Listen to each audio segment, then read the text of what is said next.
canal foi cuidadosamente concebido para disseminar as fascinantes e transformadoras ideias do professor Olavo de Carvalho. Permita-se ser cativado por essa fonte inesgotável de sabedoria e compartilhe essa experiência transformadora com outros buscadores do conhecimento. Então, muito obrigado, Arthur Rotenberg, ao Jacques, ao Zé Luiz pelas palavras gentis, e obrigado sobretudo a todos vocês que, enfrentando esta cidade, esse é o tempo maligno, vieram até aqui. Bom, antes de tudo, queria dar um aviso, o seguinte: se alguém tiver alguma dúvida, não precisa esperar o fim da palestra, pode e deve me interromper. Se eu vejo que a explicação que a pessoa pede é muito complicada, eu mesmo a passo para o fim, senão a gente esclarece na hora mesmo. O que eu vou apresentar aqui para vocês é um resultado parcial de um estudo que eu venho empreendendo há algum tempo. As conclusões não são definitivas, elas ainda são bastante provisórias, isso ainda vai ser muito investigado e aperfeiçoado. Melhorou? Então, isso ainda vai ser investigado e aperfeiçoado, e provavelmente isso vai virar um livro com o tempo. O prazo que nós temos para apresentar a coisa aqui é bastante curto, e eu vou deixar aqui para vocês, depois da palestra, deixar aqui na Hebraica uma pequena documentação auxiliar, que ficará à disposição, acho que para quem quiser cópias pode e deve pedir. Eu trouxe esses vários livros porque tem uma citaçãozinha de cada um que a gente vai ler, e alguns cuja leitura eu vou recomendar fortemente. Se o ponto de partida dessa investigação parecer muito remoto, quer dizer, para falar de algo que está acontecendo no século XX, eu tiver que remontar até o século XVI, vocês não fiquem impacientes, não, é porque a coisa é realmente complicada. Toda a situação mundial que nós assistimos tem raízes muito profundas na história do Ocidente, e essas raízes não são fáceis de rastrear. A norma que foi seguida neste estudo foi a do bom e velho Spinoza, que dizia: não rir nem chorar, mas compreender. Então, há fenômenos que são demasiado graves e demasiado assustadores para que nós nos permitamos o luxo de ter perante eles reações emocionais, mesmo de indignação. Quando as coisas são muito graves, aí mesmo é que a gente tem que ficar de cabeça fria e botar o nosso cérebro para funcionar, nos baseando também numa outra máxima, esta de Goethe, que dizia: é urgente ter paciência. Entendeu? O problema é complicado, nós não vamos conseguir entendê-lo se estivermos com pressa, se estivermos nervosos, se tivermos já assim, vamos dizer, opiniões feitas, opiniões prontas, que só vão nos atrapalhar a intelecção do processo. O ponto de partida desta investigação foi, há muitos anos, algo que eu li do filósofo alemão Martin Heidegger. Era uma teoria que ele apresentava sobre as origens do totalitarismo. Ele dizia que a origem remota do totalitarismo estava na entrada da modernidade, quando, com René Descartes, a filosofia proclama a possibilidade que o indivíduo humano tem de chegar a um conhecimento de validade universal a partir tão só do exame de si mesmo e de uma espécie de introspecção. Este é o princípio básico do racionalismo, quer dizer que o sujeito conhecer duas ou três premissas universais, ele pode deduzir, tirar da sua própria cabeça a totalidade do sistema das ciências. E dizia Martin Heidegger que se existe esta possibilidade do indivíduo humano ter por si mesmo uma visão tão abrangente, tão segura da realidade, então está suposto que o indivíduo detentor deste conhecimento deve ser também o detentor da autoridade sobre o mundo. Ele raciocina que não pode haver o totalitarismo sem a ideia de um controle total da sociedade e do processo histórico, e essa ideia, por sua vez, também não poderia existir, segundo ele, sem um conhecimento total e abrangente da realidade. Então, a pretensão de conhecimento desse novo tipo de indivíduo que emerge com a ciência moderna estaria aí a raiz do totalitarismo. Eu vou ler um trechinho para vocês de um livro majestoso, um estudo magistral sobre isto, de um autor chamado Alain Renaud. O livro chama-se A Era do Indivíduo.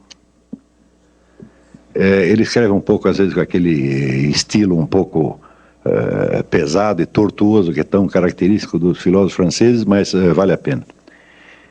Ele diz: em toda uma tradição que, partindo de Heidegger, conduz tanto a Hannah Arendt quanto a Claude Lefort, o fenômeno totalitário vê-se interpretado através da sua relação com o reino da subjetividade, segundo um raciocínio não desprovido de sedução.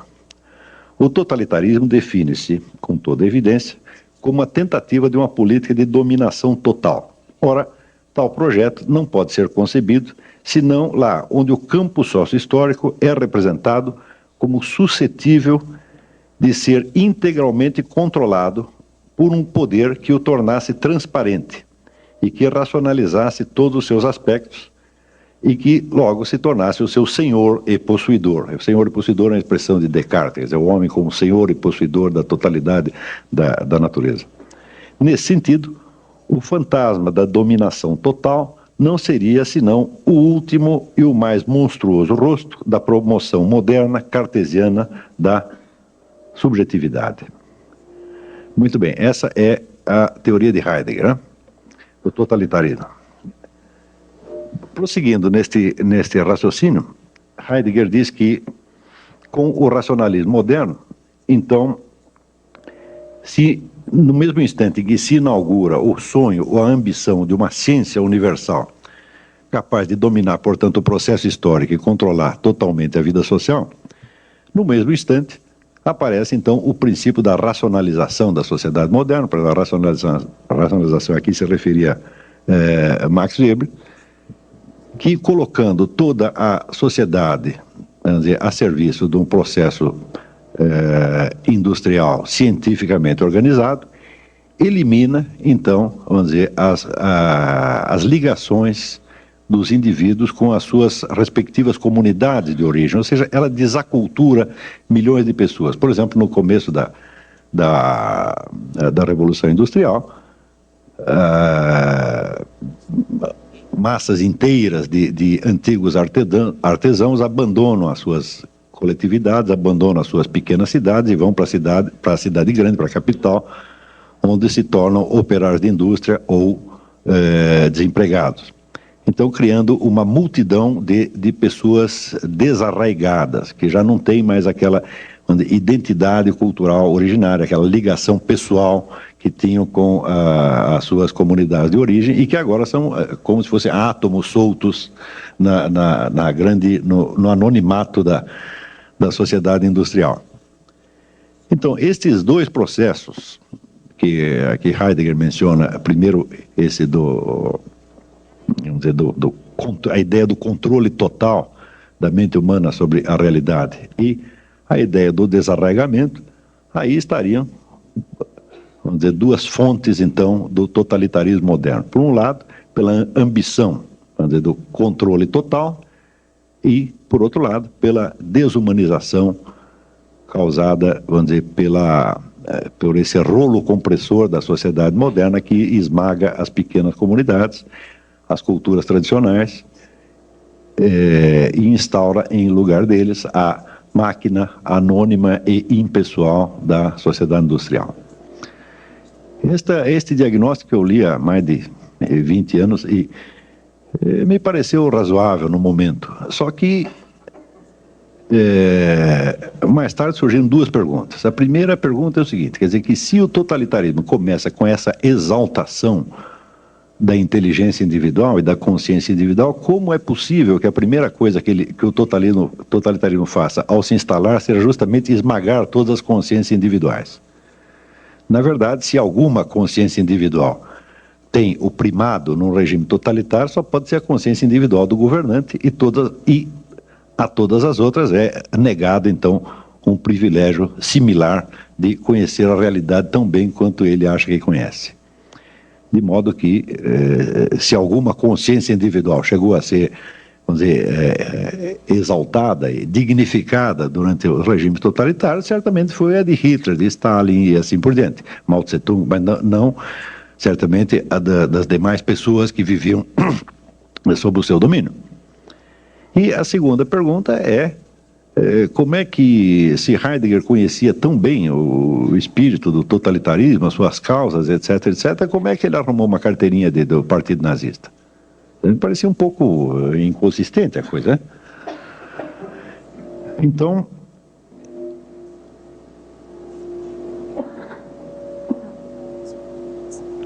examinando a coisa por este lado, a gente pode observar que uma das promessas iniciais do Partido Nazista e que pareceram mais sedutoras ao público da época foi justamente a crítica da sociedade industrial moderna e o apelo ao arraigamento cultural, daquele negócio de sangue e solo. Quer dizer, a identidade nacional germânica, que seria, através do nazismo, segundo prometia, seria reconquistada, devolveria a estes pobres átomos soltos da sociedade industrial um senso de participação e de conexão pessoal com a sua comunidade. Ou seja,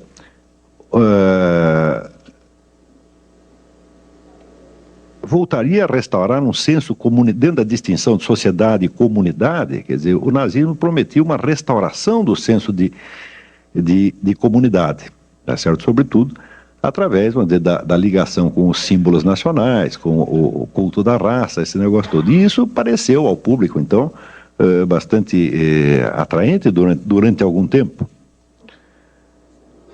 Acontece que, se isto de fato aconteceu, então é evidente que a explicação de Heidegger para a origem do totalitarismo está errada.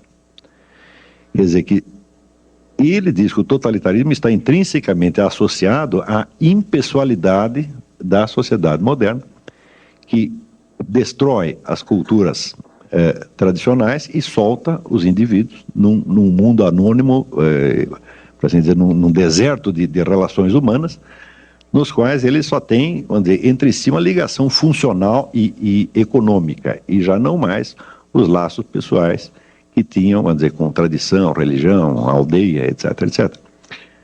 Ora, mas se foi possível criar um novo totalitarismo, para saber o totalitarismo nazista, né, com base na promessa exatamente contrária, então quer dizer que esta relação intrínseca que Heidegger está vendo entre a impessoalidade da sociedade moderna e o totalitarismo não existe. Quer dizer, a coisa deve ser outra, a linhagem deve ser outra, completamente diferente. Ou seja, é possível você instaurar um totalitarismo de tipo, vamos dizer, anônimo, organizativo, voltado totalmente para a modernização industrial, e é possível também instalar um outro totalitarismo com vamos dizer, o apelo justamente contrário, quer dizer, com apelo comunitário, apelo à raça, ao passado, à tradição nacional, etc. Né? E havia as duas possibilidades. Porém, a coisa não terminava só aí. Quer dizer, aí nós com isto se dissolve a ideia assim, muito unívoca e simples do totalitarismo e já começamos a vê-lo como um bicho que pode ter duas caras exatamente opostas uma à outra.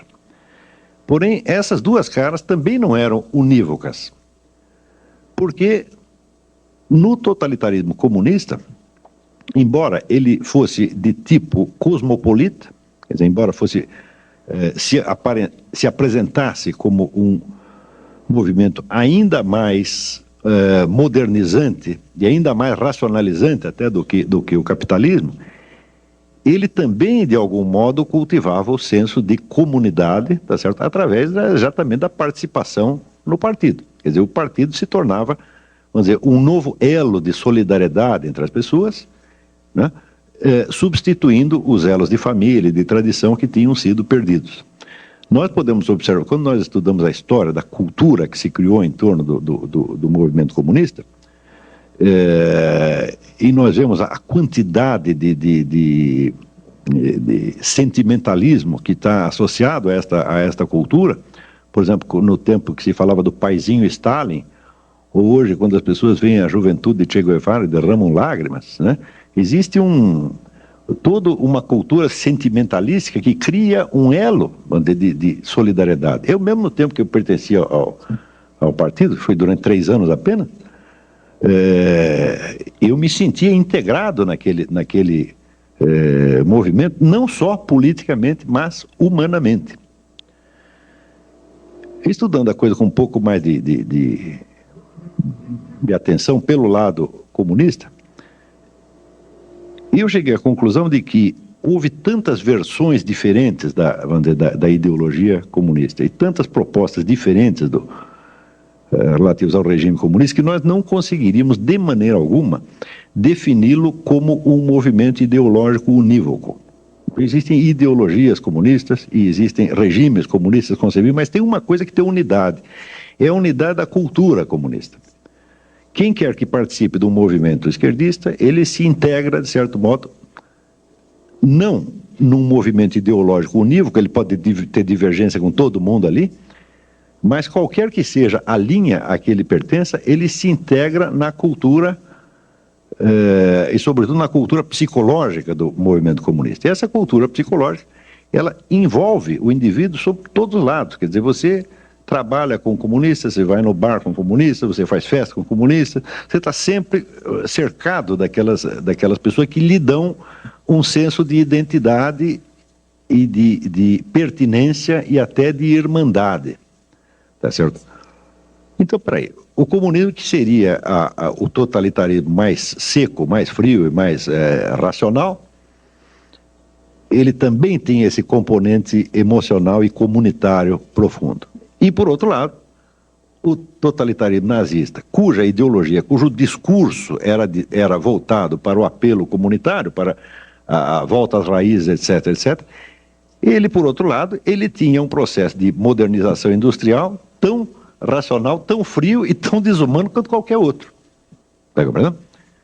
Então, isso observando só pelo lado ideológico, não estou falando das realizações criminosas dos dois regimes, abstraindo isto. Vamos fazer de conta que comunistas e nazistas eram boas pessoas, que nós não temos nada contra eles e que estamos apenas examinando as ideias deles, né?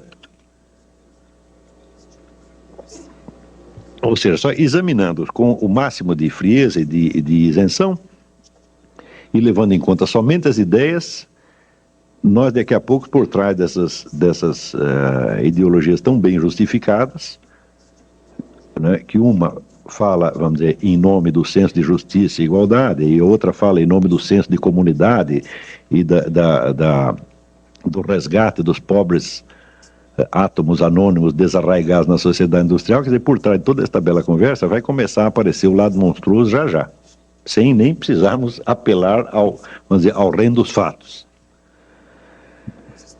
Muito bem, mas se esses dois totalitarismos, que se apresentavam com faces opostas, cada um deles tinha dentro de si a face do outro, tá certo? Também, vamos dizer, anexada e como que geminada à sua própria face.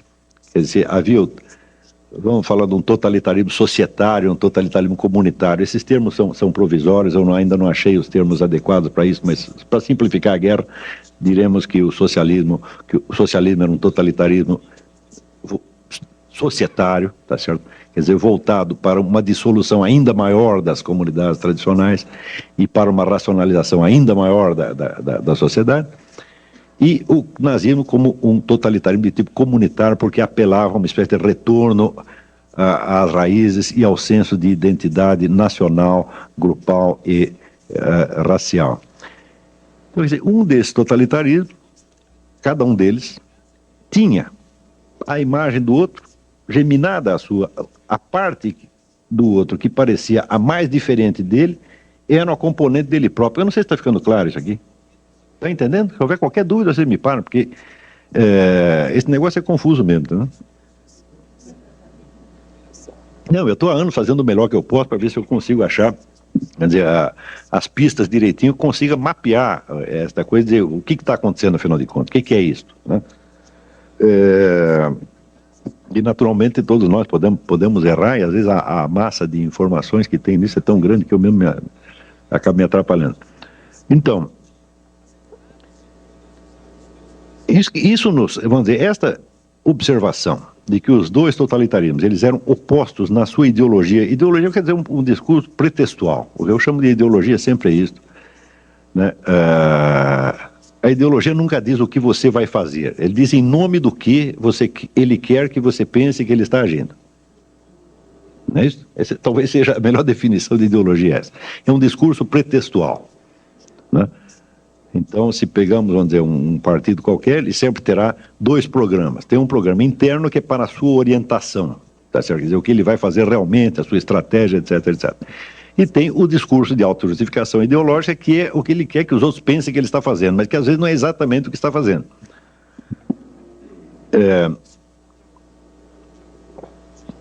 E se acompanharmos, por exemplo, a trajetória, vamos dizer, desses regimes nos momentos de máxima condensação totalitária, aí é que a duplicidade de estratégia e ideologia se torna uma coisa quase alucinante, porque os camaradas todos fazem exatamente o contrário do que estão dizendo, e isto é sistemático, não é uma coincidência, não. E não pode ser explicado como mera, vamos dizer, hipocrisia, diz uma coisa e faz outra. Não, este é um negócio, essa duplicidade é até planejada.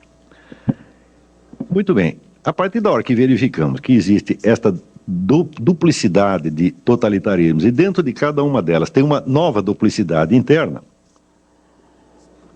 aí é que a teoria explicativa do Heidegger foi mesmo pro brejo, quer dizer, não sobrou nada. O processo, em suma, é muito mais complexo do que se poderia imaginar. Mas esta mesma dualidade que nós usamos agora de comunidade e sociedade, ainda pode nos servir como uma pista para investigar isso aqui, no seguinte sentido.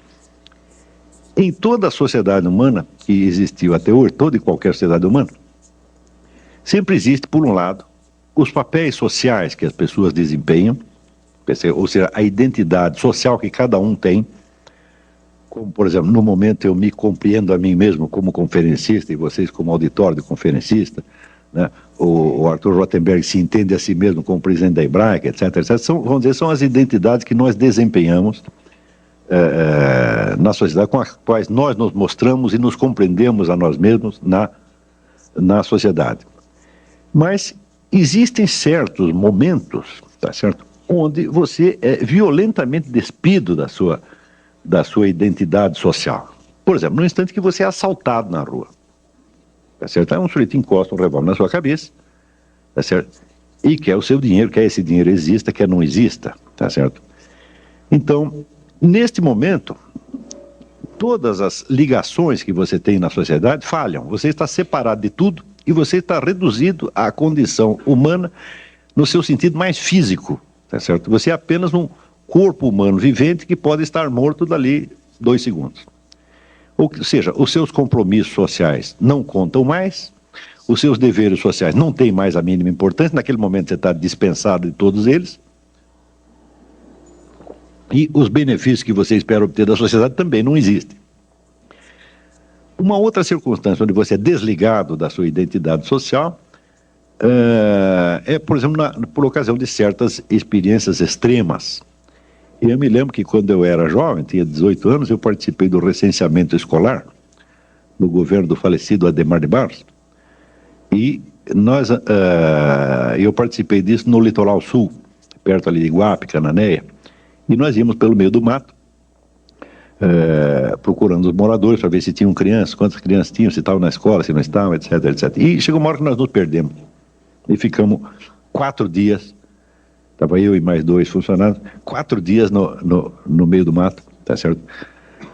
Então, ali nós sentimos o que era estar totalmente desamparado das nossas conexões sociais. Ali não havia mais Nenhum de nós era nem mais cidadão brasileiro, nem eleitor, nem pai, nem mãe. Nós éramos apenas organismos humanos ameaçados.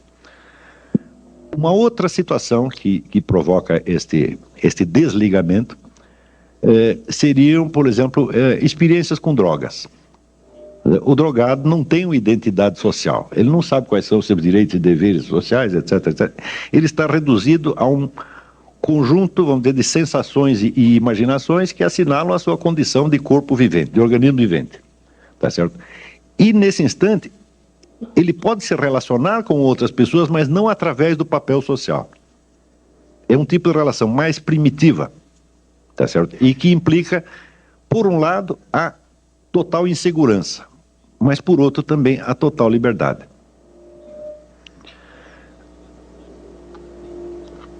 Muitas sociedades antigas compreendiam que o ser humano não pode viver permanentemente ligado à sua identidade social, mas que essa tem que ser, de vez em quando, dissolvida e o indivíduo tem que ser jogado em certas experiências mais radicais que o levem, para usar a expressão da Clarice Lispector, perto do coração selvagem da vida. Tá certo? Todo mundo tem uma necessidade.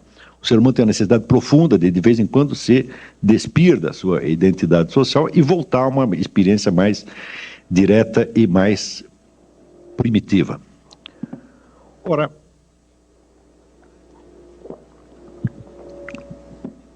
se entender essa diferenciação dos papéis sociais e da experiência mais direta, ficou claro isso? Muito bem. Todos os movimentos totalitários, sem exceção, conseguiram colocar massas de pessoas trabalhando por um tipo de organização social mais centralizada, mais controladora e, de certo modo, até mais racional, mais unificada, utilizando justamente este tipo de experiências que despiam a pessoa da sua identidade social e entregavam vamos dizer, a uma certa vivência mais brutal, mais direta e mais primitiva, e imediatamente vestiam nele uma outra identidade, agora já conforme aos planos do Partido Comunista Nazista, etc, etc. Eu vou ler aqui para vocês um outro paragrafinho. Isso aqui é de um clássico da sociologia, Karl Mannheim. E o trabalho se chama Estratégia do Grupo Nazista. Eu não sei se esse livro ainda existe em circulação, é uma edição já bastante antiga. Chama-se Diagnóstico do Nosso Tempo. Alguém conhece? Nunca leram isso? Estou ficando velho mesmo.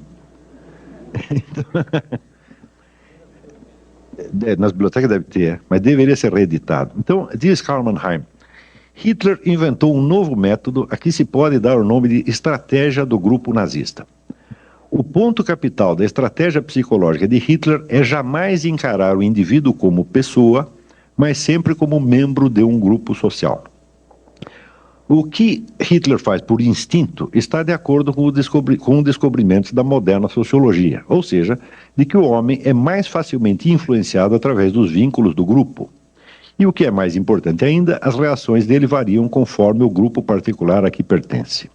O homem porta-se diferentemente na família, no clube, no exército, em seus negócios ou como um cidadão em geral.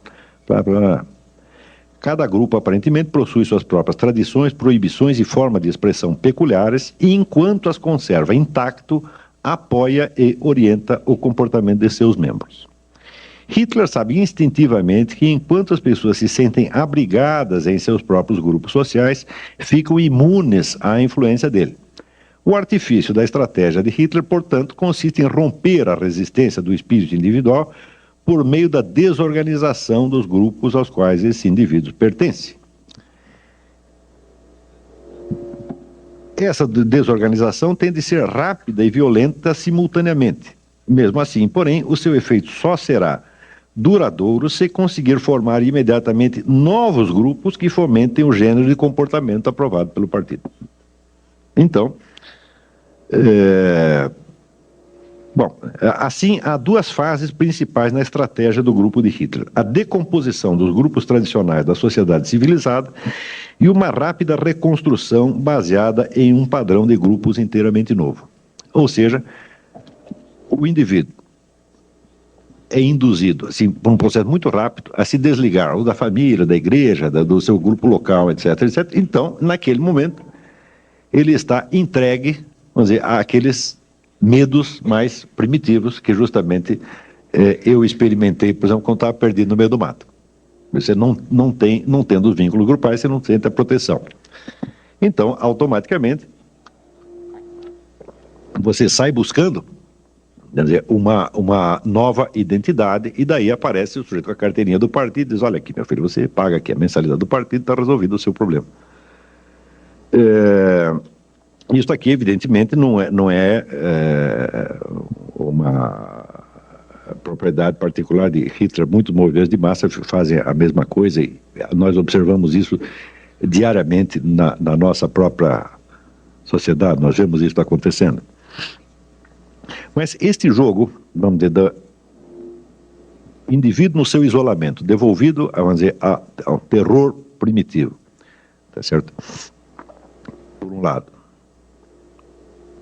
E, por outro lado, o indivíduo integrado no grupo e disciplinado segundo o grupo, aí também existe uma certa ambiguidade.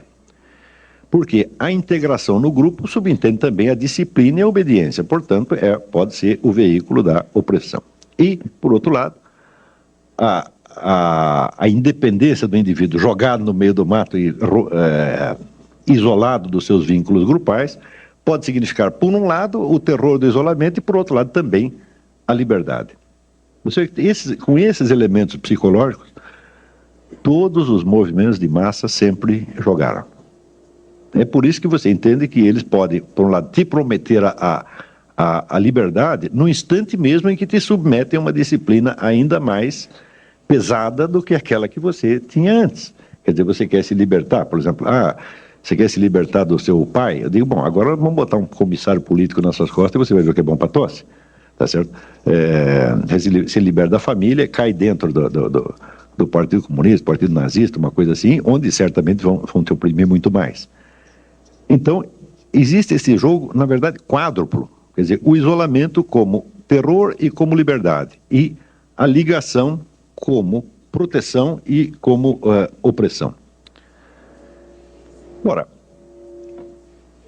o fato é que dos dois grandes movimentos totalitários do século XX, o comunismo e o nazismo, cada um deles, em função do seu modo de articular estes quatro polos, tinha certas limitações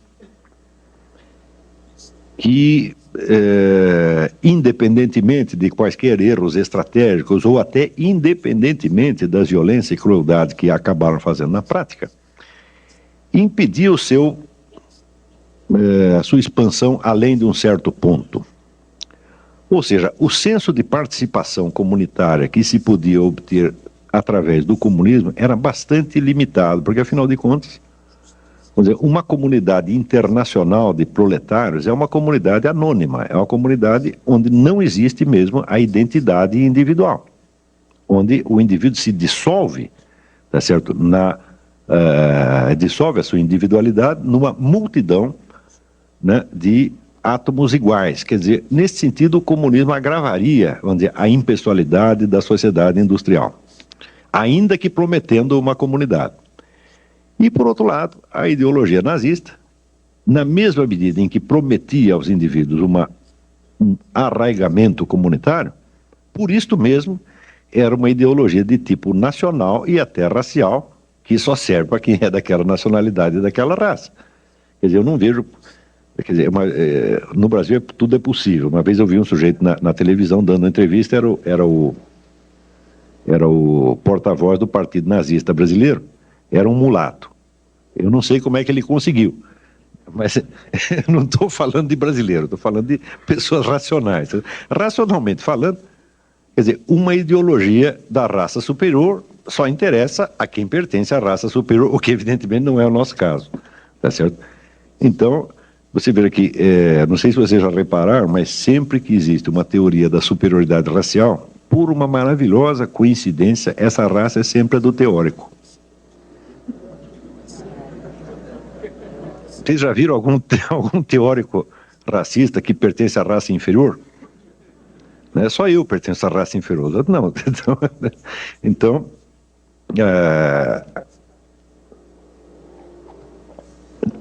onde quer que você veja uma pretensão de superioridade racial, e nós a vimos, por exemplo, não só no caso nazista, mas nós vemos hoje, certo teórico do movimento black americano, eu lendo esses camaradas, né, eu vejo como é fácil, né, você argumentar nesse sentido, desde que você esteja assegurado que o resultado da sua pesquisa científica será provar que o superior é você.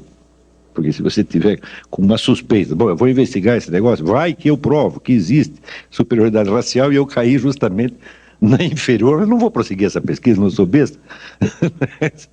Então, por ser uma ideologia de tipo nacional e racista, é evidente que o interesse dela para outras nações só poderia ser, essa ideologia só poderia ser vendida para outras nações na base da fraude.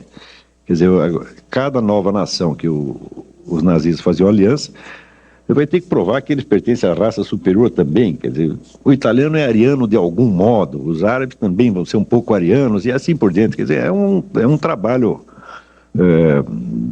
retórica, uma retórica muito tortuosa demais, tá certo? Então nós não podemos conceber, por exemplo, algo como uma internacional nazista. Vai chegar um ponto em que você só provoca antagonismo, tá vendo? Então, no total, uma dessas ideologias não oferecia um arraigamento cultural suficiente e a outra oferecia até um arraigamento cultural, mas só para aqueles que tiveram, né, a felicidade de nascer na raça superior. E é justamente aí que, a partir da década de 30, começa a surgir na cabeça de alguns intelectuais muçulmanos que haviam estudado na Europa e que tinham lido essa coisa toda, e tinham lido até Heidegger, Jean-Paul Sartre, essa coisa toda, começa a surgir a ideia de que o Islã tinha a solução para este problema.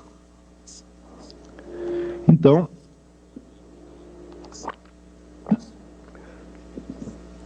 pelo lado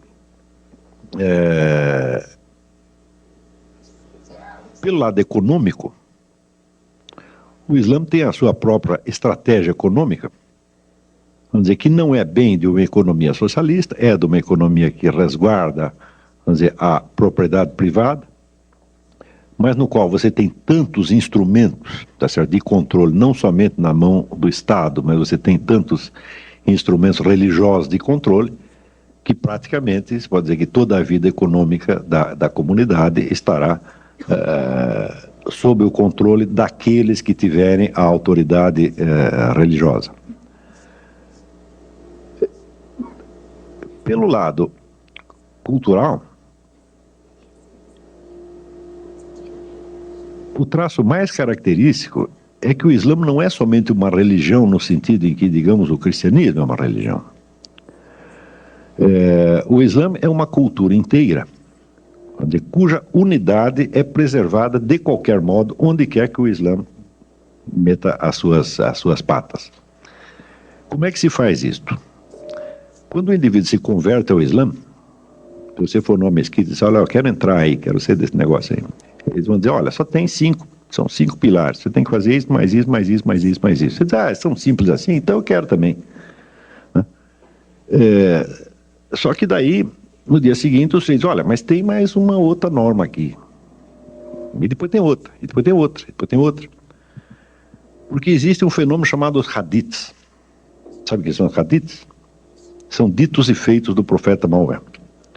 Maomé foi o único profeta ao longo da história cuja vida foi meticulosamente registrada pelos seus contemporâneos. Então anotavam o que ele dizia, o que ele fazia, como ele se relacionava com a família, como ele tratava os problemas de comércio, etc, etc. E existe um repertório de 40 mil hadiths. Esses hadiths marcam o estilo de vida de Maomé. E esse estilo de vida, que é justamente o que se chama a Sunna, acaba por se incorporar na religião como parte integrante dela. Ou seja, o que se diz inicialmente é que isso não é obrigatório. Eu digo, bom, não é obrigatório, mas todo mundo faz assim. Se eu não fizer, eu vou parecer muito esquisito. Então, existe, por exemplo, um modo maometano de você escovar os dentes. Tá certo? Existe um modo maometano de comer, um modo maometano de vestir, um modo maometano de ir ao banheiro, um modo maometano de fazer visitas. Em suma, existe uma receita baseada no estilo de Maomé para cada ação humana. Não há nenhuma situação humana para a qual não tenha uma fórmula. Como o processo da revelação corânica levou 28 anos, desde o primeiro versículo que Maomé recebe do arcanjo Gabriel até o final, onde ele recebe o último versículo, reúne a população e diz: hoje eu completei aqui a vossa religião. Como se passaram 28 anos, calcula-se que o indivíduo, para absorver a totalidade dessas regras e se tornar realmente um muçulmano, precisaria de 28 anos. Tá certo? E mesmo assim ainda vai falhar. Se falhar também, não tem problema, porque a comunidade inteira está de olho em você, dizendo: tal coisa não se faz assim, não diga isso, não se sente assim, não pega comida assada, não escova os dentes assim. Está entendendo? Então, existe um cerco total. Nós podemos comparar. Vocês já repararam que não existe muita propaganda islâmica? Já viram isso? Não vê propaganda islâmica, porque o Islã ele se expande mais ou menos como uma ameba. Ele engole a ameba que está do lado, entendeu? Então, a hora que o sujeito entra no Islã, ele é totalmente absorvido em todos os aspectos da sua vida. E essa absorção é progressiva. Isso quer dizer que a possibilidade do indivíduo ser religiosamente islâmico, tá certo? E conservar os hábitos da sua cultura originária é praticamente nula. Quando o Islã cresce, ele leva não somente uma doutrina religiosa, mas leva uma cultura inteira. Então, não é verdade o sujeito dizer que quem é islamizado não é arabizado, tá certo? Porque todos esses costumes são realmente árabes, são os costumes de Maomé. Então, quando você vê a variedade, por exemplo, de estilos de vida e de estilos culturais que existiram entre grupos judaicos ou grupos cristãos ao longo do tempo, para você comparar, sei lá, um judeu africano, tá certo, com um judeu russo ou com um alemão, você vai ver que eles realmente pertencem a culturas diferentes. E que entre o seu judaísmo e a cultura local, eles procuram fazer, vamos dizer, algum arranjo. Não é isso? Porque às vezes dá mais certo, às vezes não dá certo. Mas, nesse sentido, eu sugeriria a leitura de um livro, Jacob Wasserman. Quem aqui conhece Jacob Wasserman? Ninguém nunca leu Jacob Wasserman? Uma pessoa? É um homem feliz. O Jacob Wasserman é o Dostoiévski do século XX, do maior romancista da humanidade. E ele escreveu, além dos romances, escreveu um livro que chama O Meu Caminho como Judeu e como Alemão. E ele vai investigando esse paralelismo da condição de judeu e de alemão até chegar a um ponto que você olha, isso aqui é inseparável, nós não temos mais como nos separar da nossa germanidade. Né? Bom, mas isso é porque nasceu lá. Se tivesse nascido na Rússia, seria outro negócio. Isso para o muçulmano não pode acontecer. Se o muçulmano esteja onde estiver, ele participará mais intensamente da cultura islâmica do que da cultura local. E, em geral, naquilo que essa cultura local não coincida com os valores islâmicos, ele a condenará, tá certo, de maneira bastante rigorosa e se absterá de participar dela, tá certo, em todos os seus detalhes. Isso quer dizer que o senso de participação comunitária que o Islã dá aos seus membros é não apenas intenso e profundo, mas é total. Quer dizer, a adesão ao Islã é imediatamente uma nova identidade comunitária. E é, ao mesmo tempo, a participação numa estratégia mundial. Então,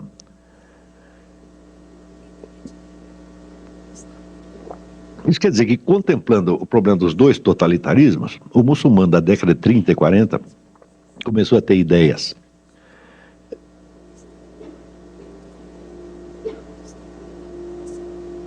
Algumas dessas ideias, evidentemente, eram de origem ocidental mesmo, tirado do próprio Heidegger. Heidegger foi muito lido entre os líderes islâmicos. Eu lhes recomendo uma outra leitura, que é a autobiografia intelectual de Seyyed Hossein Nasr. Seyyed Hossein Nasr é um grande filósofo iraniano. Ele foi ministro da cultura do Irã no tempo do Reza Pahlavi. Essas maquininhas infernais são um problema, hein? Então, ele foi ministro da cultura no tempo da Reza Pahlavi, e ele conta ali a educação que ele teve nos anos 30 no Irã. Então, ali por aí você tem a ideia do que um rapaz de família rica e culta poderia ter acesso naqueles anos. Toda a cultura europeia da época era transparente para eles sabiam tudo. Quer dizer, nas casas das pessoas ricas ali de Teherã, eram assiduamente frequentadas por representantes do existencialismo, do marxismo, etc. Tudo que tinha de bom e de melhor na Europa aparecia lá. Eles não estavam de maneira alguma desligados. Então eles tinham isso e ainda tinham todo o aporte tradicional islâmico. Então o Seyyed Hossein Nasr diz que ele cresceu ouvindo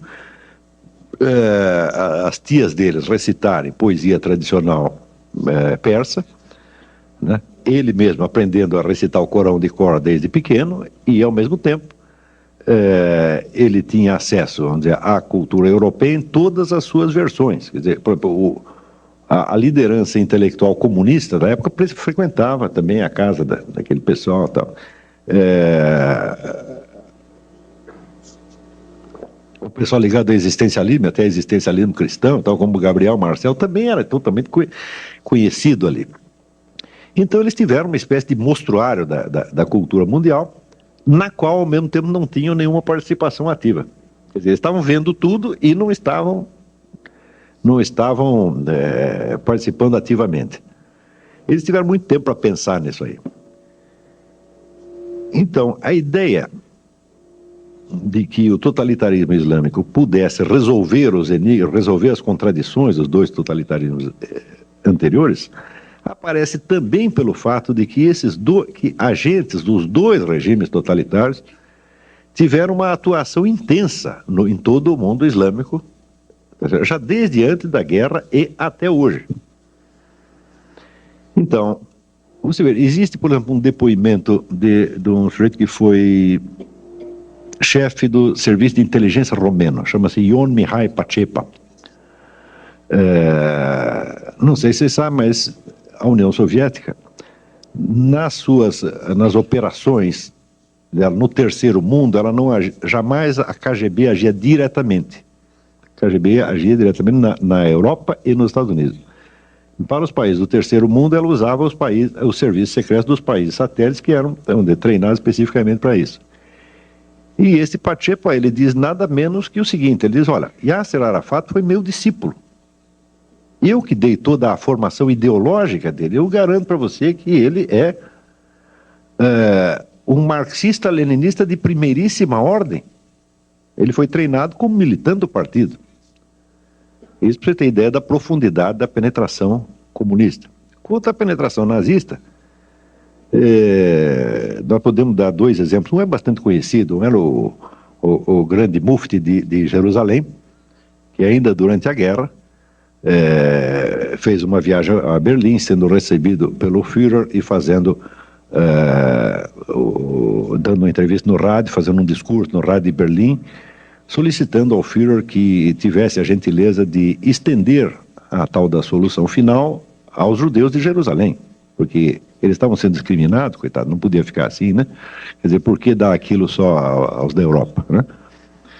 Então, você vê que este indivíduo é tido até hoje no mundo islâmico como uma espécie de santo. É um líder religioso que ficou na memória popular e que é idolatrado até hoje. Um outro que é do mesmo teor é Khairallah Tulfa, que era tio de Saddam Hussein. Khairallah Tulfa é um indivíduo que, na década de 40, tentou um golpe nazista, Ele tem, vamos dizer, livros publicados, sobrou pelo menos um, tá certo? Na qual a sua defesa do nazismo é explícita, tá certo? E ele tenta um golpe de tipo nazista e se dá mal. Este foi o sujeito que criou Saddam Hussein. O Saddam ficou órfão, foi criado por esse camarada. Esse era o tio e guru dele. Então isso aí são só exemplos soltos. Aqui nesta documentação aqui tem mais alguns, para vocês terem ideia da profundidade da penetração, tanto dos intelectuais europeus lá, quanto da penetração dos serviços de inteligência nazistas e soviéticos, tá certo? Então isso quer dizer que esses muçulmanos, eles tiveram a ocasião de assistir tudo isso como se fosse numa televisão, tá vendo? E aperfeiçoar com essa experiência as suas ideias sobre o que seria um regime islâmico. O problema do regime islâmico é um verdadeiro abacaxi, porque tudo na sociedade islâmica é regrado pelo Corão. Se você lê o Corão, que é um livro relativamente pequeno, umas 280 páginas, você verá que ele tem regulamentos sobre os hábitos diários, sobre a vida em família, etc. Ele contém todo um código civil. Esse código civil é ainda completado pelos hadith, quer dizer, pelos exemplos de Maomé. Então você tem talvez ali o código civil mais meticuloso do universo, tá certo? Porém, não tem um código do direito político. Não diz uma palavra sobre o que deve ser o regime político. Graças a este fenômeno é que surgiu este problema de xiitas e sunitas. Porque enquanto Maomé esteve vivo, então, de certo modo, ele condensava na pessoa dele os vários aspectos da sociedade e da liderança islâmica. Ele era ao mesmo tempo um líder religioso, um líder militar, era o guru da população, ele era ministro de todas as pastas e assim por diante. Então ele era o fator de unidade do regime entre aspas islâmico. Não havia regime nenhum, o regime era ele.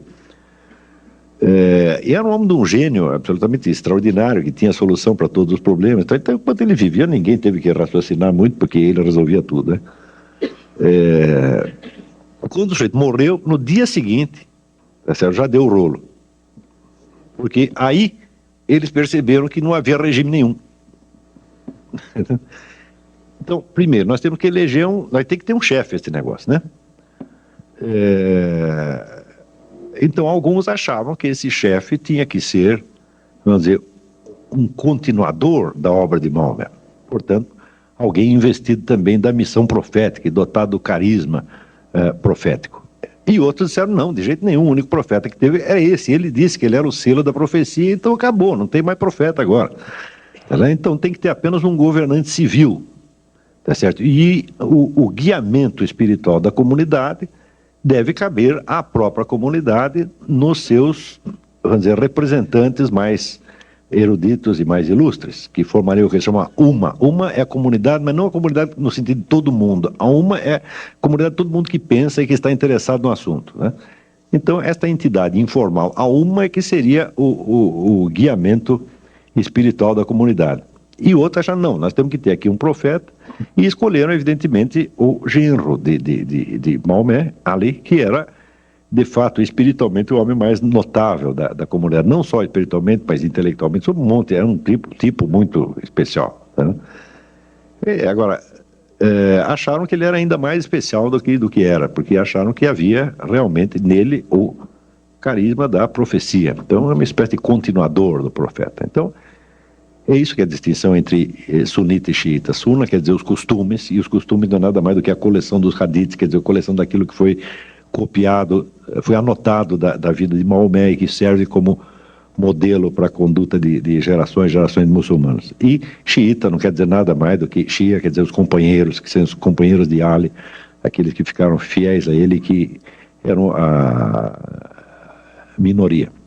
E entre os xiitas, então surge a ideia de que a profecia prossegue ao longo dos tempos, tá certo? Então a subsistência da comunidade depende de haver um líder carismático a cada nova geração. Isso que se chama justamente o imam. Imam é um nome que... Imam quer dizer duas coisas. Quer dizer, em primeiro lugar, o imam é o sujeito que chefia a prece, ou que conduz a prece. Não sei se vocês já viram prece muçulmana. Fica um bando de gente alinhada aqui. Tem um sujeito na frente que ele diz a prece em voz alta e os outros aqui repetem ou ecoam. Ele conduz a prece de algum modo. Então, evidentemente, cada mesquita tem um imam, e se juntar dois muçulmanos para rezar numa casa, um deles vai ter que ser o imam. Mas também a mesma palavra é usada num sentido já mais ampliado para querer dizer o grande guia espiritual do mundo xiita.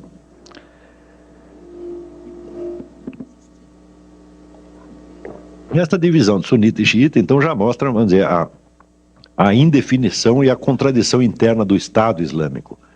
Você falar de Estado Islâmico é até estranho, porque até hoje ninguém sabe o que é um regime islâmico.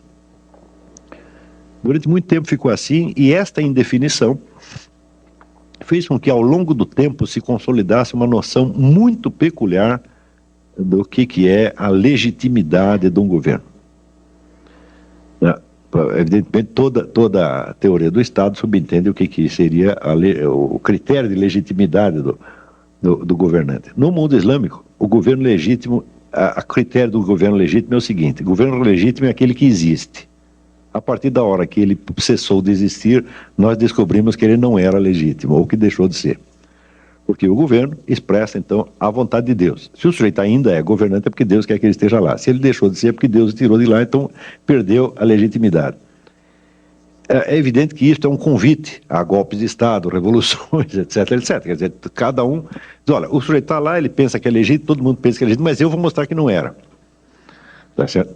Então,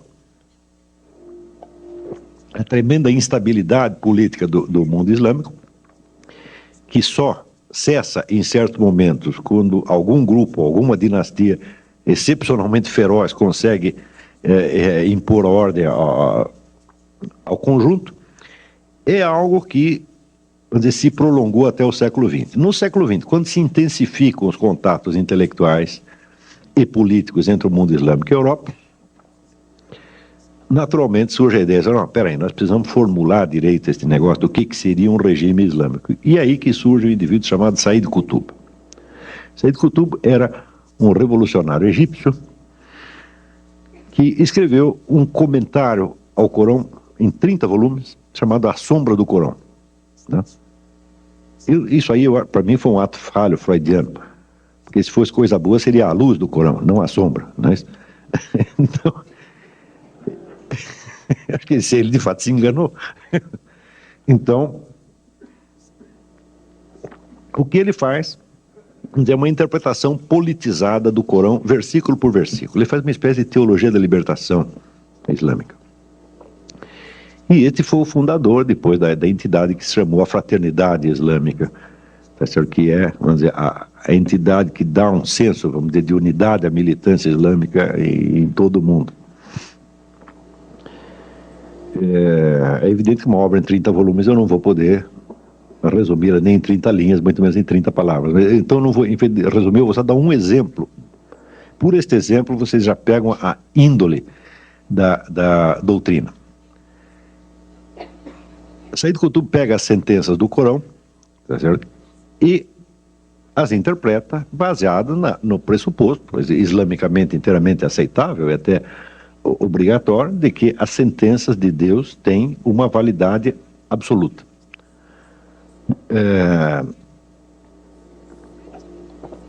Uma das sentenças diz o seguinte: há uma definição corânica de tirano.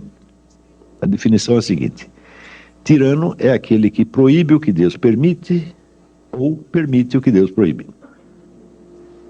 É boa a definição, é ótima, não é isso? Se você entender, vamos dizer, a palavra Deus no sentido que se deve entender, que é, vamos dizer, aquilo que é o fundamento mesmo da ordem da realidade, não é isso? Então, vamos dizer, o tirano é o sujeito que ele quer, vamos dizer, tornar possível aquilo que na realidade é impossível. Ele quer tornar impossível uma coisa que já era perfeitamente possível, não é isso? Então, a definição não é ruim, não. Mas vejamos como Said Qutb a aplica. Ele diz, muito bem,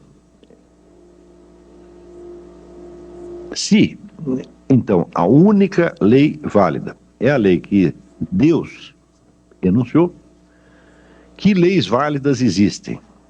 Então ele raciocina de acordo com uma ideia da corânica também, que é a ideia do povo do livro. Tá certo? Por exemplo, os judeus são um povo do livro. Por quê? Porque eles têm um livro sagrado que lhes foi dado por Deus.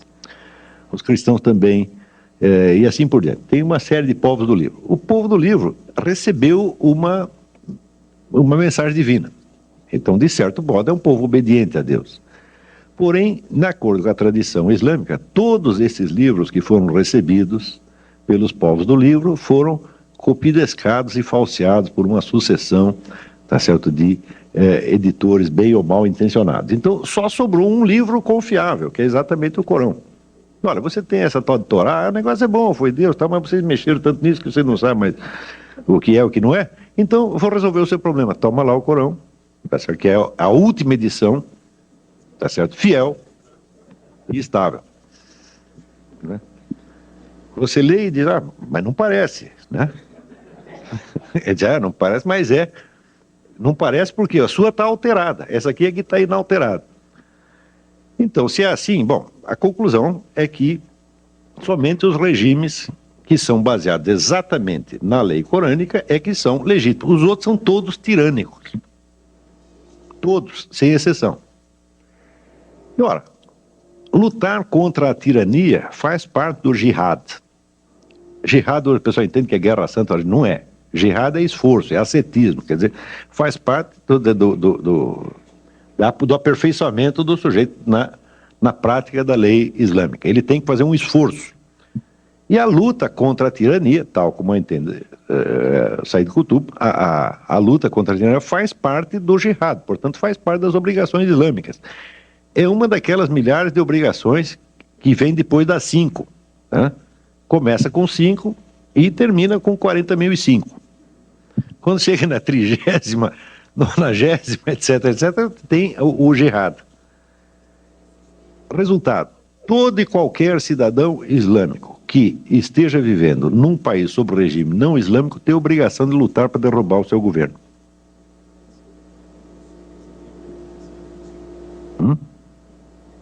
Isso não é um modo de dizer, é uma coisa assim, muito simples e direta. Você está aqui no Brasil, o governo é islâmico? Não. Então você tem que derrubar. Esta ideia está circulando, vou dizer, nos livros de Said Qutb desde a década de 30. E Said Qutb foi lido por todo mundo. Tá certo? Said Qutb tem no mundo islâmico vamos dizer, um público, como o Billy Graham tinha nos Estados Unidos, ou como... Não, que Bispo Macedo? 40 Bispo Macedo. Tá, não tem aqui um líder religioso comparável. Você vai falar, o Frei Beto, o Leonardo Boff? Fala, não, esses aí meia dúzia de pessoas leram. O Said Qutb, assim, todo mundo leu. E quem não leu, ouviu falar e recebeu a mensagem dele de algum modo. As primeiras gerações de muçulmanos que ouviram esse sujeito falar acharam aquilo horrível. Tanto acharam horrível que Said Qutb foi enforcado pelo governo egípcio. Tá certo? Mas as gerações seguintes começaram a gostar do negócio. Então, você pode dar por bastante razoável a ideia de que as doutrinas de Said Qutb já se impregnaram totalmente no movimento islâmico, não só nas entidades mais ostensivamente radicais, mas há um fundo daquilo em toda a sociedade. Esta progressiva formação da ideia do governo islâmico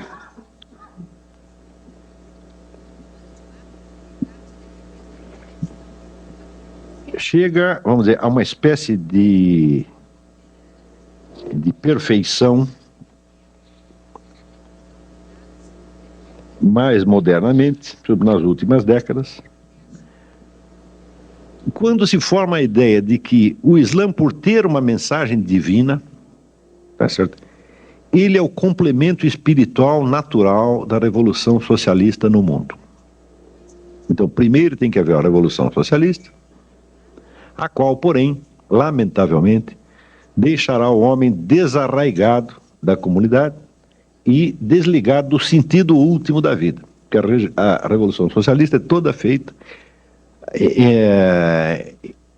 em função de pretextos meramente econômicos, a justiça meramente econômica, uma coisa assim. Ele disse, tudo isso é muito bom, mas é evidente que nem só de pão vive o homem, tá certo? Então, o Islã é a cereja do bolo socialista. Quer dizer, depois de feita a Revolução Socialista, nós indicaremos ao mundo já socializado o caminho de Deus, tá certo? Então, digamos que o socialismo seria para o futuro mundo islâmico mais ou menos aquilo que Júlio César foi para a civilização cristã. Ele é o único unificador do mundo antigo. A partir da hora que unifica o mundo antigo, então entra uma nova, preparado o corpo da Europa, então tem uma nova mensagem que dará uma nova vida espiritual à civilização. Isto aqui, a ideia de socialismo mais espiritualidade islâmica, isto já ganhou o mundo islâmico. Não há um sujeito lá que não tenha essa ideia na cabeça. Uns podem ser mais bonzinhos, querem realizar isso através do voto, né? Porque uns também, não leram só Karl Marx e Lenin, uns leram também Antônio Gramsci, tá certo? Então, o Antônio Gramsci é o sujeito, né, da Revolução Indolor. Nós vamos expandir a ideologia socialista de tal modo, vamos colocá-la, não vamos fazer propaganda socialista, nós vamos colocar o socialismo no dicionário, o socialismo nas entrelinhas da música popular, o socialismo nos livros didáticos, etc. No fim, todo mundo vai ser socialista sem perceber. Quando todos forem socialistas sem perceber, tá certo? Daí passaremos para o socialismo, assim, num passe de mágica, sem necessidade de nenhum trauma. Então, existem também os islâmicos gramscianos. E também nós podemos ir social islamizando a cultura mundial de tal modo que, no fim, a transição se fará de maneira indolor. Bom, não é necessário ser muito inteligente para perceber por que nesta perspectiva, surge o fenômeno do neo-antissemitismo. Por que os judeus saem mal pelas duas possibilidades? Quando eu comecei a estudar isso, veja esse fenômeno do neo-antissemitismo, que agora está todo mundo assustado, e todo mundo considerando um negócio imprevisto, eu devo me gabar, tá certo? Se é que isso é motivo de se gabar, de que muitos anos atrás eu já sabia que isso tinha acontecido. A partir desses estudos, eu falei, mas é impossível, os caras vão querer, mas daqui 10, 15 anos vão querer tirar o judeu do caminho. Porque, do ponto de vista da cultura socialista, o judeu é o representante do capitalismo. Isso, pelo menos, é o que diz Karl Marx. Karl Marx dissolve a ideia mesma de uma identidade judaica. Isso não existe. O que existe é o capitalista. E eles são os capitalistas. Então, se a hora que nós destruímos o capitalismo, a identidade judaica irá para o brejo. Tá certo? E os judeus se integrarão na cultura socialista como todo mundo. Esta ideia, vamos dizer, foi levada ao pé da letra por Lenin. Lenin, então, logo toma o poder, ele cria no Partido Socialista, no Partido Comunista, uma famigerada seção judaica. A função da seção judaica era treinar militantes para que, se prevalecendo das suas ligações de família e de língua, penetrassem então nos grupos judaicos para espionar, denunciar, etc, etc, etc. Talvez alguns aqui tenham ouvido falar do famoso Rabino Schneerson, que era o grande santo, líder espiritual judaico no tempo da Revolução Russa, e que foi o sujeito que mais pagou por esta brincadeira, que passou 22 anos na cana, um negócio assim.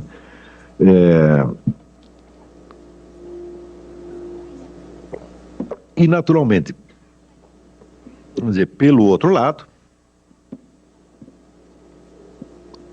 você imagina o que significa para um povo como o alemão, que ainda no século XVIII se acreditava na Europa que alemão era uma língua boa para se falar com os cavalos. Você não tinha cultura de língua alemã no século XVIII? Não é isso? Você veja que ainda no século XVIII, começo do século XVIII, o maior dos filósofos alemães, Leibniz, não escrevia em alemão. O alemão não estava pronto para isso, escrevi em latim ou francês. Então você imagina para um povo que está começando a emergir, né, começando a sair está começando a descer da árvore, né, ele ter dentro do seu território um outro povo que tem 5.000 anos de experiência, tá certo?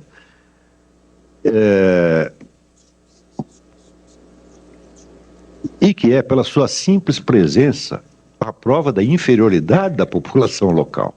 É horrível isso, dói no cotovelo, que é uma coisa medonha, né? Então, não precisamos nem especular outros motivos pelos quais surgiu o antissemitismo alemão. Quer dizer, um povo antigo, organizado, culto, capaz, que tem, vamos dizer, a coisa mais básica para o sucesso na vida, que é o capital cultural herdado. Não tem nada que ajude você, tanto na vida quanto você já recebeu isso de casa, tá entendendo? O alemão não tinha isso, tá? Então basta isso para... Claro que houve outros motivos, mas este já é um motivo suficiente. O judeu era, de certo modo, pela sua simples presença, um antídoto à ideia de uma identidade racial germânica. Eu digo, mas que raio de identidade racial vai ter essa cultura? Assim, metade dos escritores e os cientistas, esses são todos judeus. Tem identidade racial nenhuma, isso é uma balela, né?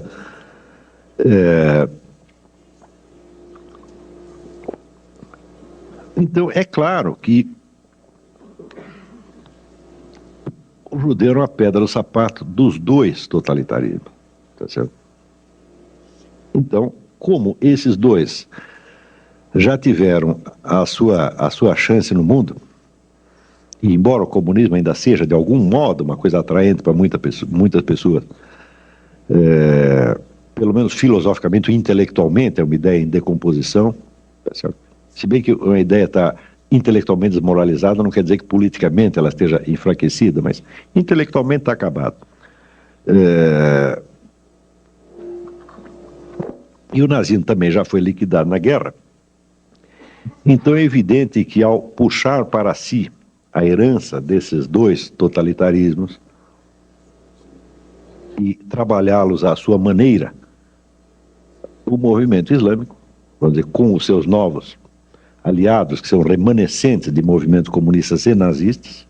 Você não pode esquecer que em Nova York, naquelas passeatas que teve logo depois do 11 de setembro, passeatas pacifistas, estava ali o pessoal comunista e black, tudo de mão dada com o David Duke, que era o homem do partido nazista, quer dizer, juntaram todos, tá certo? Então, não é de estranhar que, absorvendo esta herança, ele criasse também este movimento, o qual também tem que ser estudado sob outros aspectos, que depois mais tarde nos debates a gente entra, mas eu para esta conferência peguei só por este aspecto. Não é de espantar que esse movimento criasse um neo-antissemitismo, que é um pouco diferente dos outros, tá certo? É um pouco diferente, mas evidentemente tão perigoso quanto, sobretudo pela sua abrangência.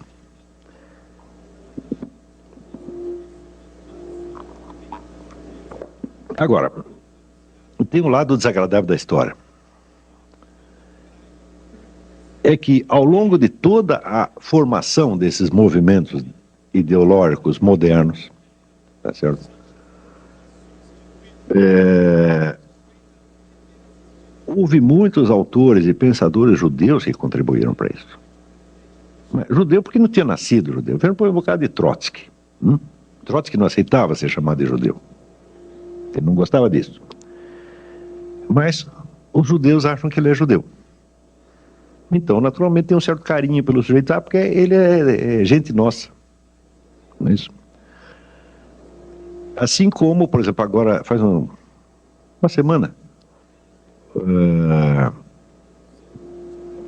no Congresso de Israel, alguns deputados pediram que o governo israelense fosse processado e punido pelo Tribunal Penal Internacional. É um caso estranho de você pedir, vamos dizer, uma intervenção estrangeira no seu próprio país. Quer dizer, você pega a soberania e diz, olha, aqui não é mais soberano não, tira esse sujeito aí, quem manda agora é o Tribunal Penal Internacional. E 2 desses deputados eram de origem árabe, mas tinha um monte que não eram, tá certo? É evidente que a primeira vez que o Tribunal Penal Internacional tirar um governante de dentro do seu país, o seu país não existe mais como nação soberana. Me parece uma coisa bastante óbvia. A soberania significa justamente não poder ser julgado a não ser pelo seu próprio povo. Aí você tem uma entidade estrangeira que tem mais poder do que o seu governo, acabou a soberania. Então, 2 deputados, um grupo de deputados pede lá a soberania nacional. Naturalmente, esses deputados também dizem, mas eles são judeus, eles são gente nossa, nós temos que carregá-los no colo. Né? Eu digo, esse é um problema. No dia da passeata anti-Bush, lá tinha um monte de judeus fazendo passeata, junto com o pessoal black, não é isso? Que é aquele que, tipo Louis Farrakhan, né? E também com David Duke. Mas quando chega em casa, o que pensa? A mãe dele, a avó dele, a tia dele, diz, não, ele também é judeu, ele é gente nossa. Tá. Então fica carregando toda essa gente no colo, e você sabe como é que essa história termina. Não é isso? Então, vamos dizer, para terminar esta parte, eu gostaria de fazer um lembrete que talvez não soe tem muito agradável, mas veja, o povo que protege os seus próprios traidores, ele paga 2 vezes. Ele paga pela traição que sofre e paga porque ele leva a culpa da traição. Tá certo? E isto já aconteceu com os judeus muitas vezes ao longo da história. Então, na hora que surge, por exemplo, a noção de... vocês já ouviram a expressão judeu ortodoxo? Assim como tem o católico praticante. Não é isso? Agora, o que é um judeu ortodoxo? É um sujeito que cumpre todos os mandamentos, mas ninguém cumpre todos os mandamentos. Todos nós somos humanos e imperfeitos. Antigamente, quando um judeu não cumpria alguns mandamentos, ele esperava que os outros rezassem por ele e desse tudo certo, não era assim? Não havia esta noção de um judeu ortodoxo e um não ortodoxo. Não havia esta divisão no corpo da igreja, no corpo da identidade judaica, como não havia uma divisão similar no corpo da igreja católica. A hora que você aceita que existem judeus ortodoxos e não ortodoxos, significa que você meteu na sua cabeça que existe uma identidade judaica alheia à tradição judaica como tal. E essa identidade simplesmente não existe. Isso quer dizer que, se você pensar a comunidade judaica só como comunidade cultural, ela não existe. Porque essa tem características diferentes em cada cultura. Tem a cultura russa, a cultura alemã, africana, brasileira, etc, etc, etc. Mas, ou seja, ou existe um vínculo com uma tradição e existe alguma lealdade que é necessário ter, tá certo? Para com as origens da comunidade, ou então ela não existe mais. Do mesmo modo seria o que é o católico não praticante. Antigamente não havia católico praticante, tinha os católicos mais, digamos, bem comportados e mal comportados, mas não todos igualmente católicos. O sujeito que nunca ia na Idade Média, o sujeito que nunca ia na missa, nunca confessava, nunca comungava, tá certo? Mas tinha sido batizado, ele era tão católico quanto os outros. Não se dizia, tem o praticante e o não praticante. Na hora que você aceita que existe o ortodoxo e o não ortodoxo, ou o praticante e o não praticante, você está cortando no corpo da sua identidade comunitária e você está correndo perigo a partir desse momento. O perigo pode levar 1 década, 2 décadas, 1 século, 10 séculos para aparecer, mas algum dia te pegam, não é certo? E quando pegam, não é brincadeira? Então,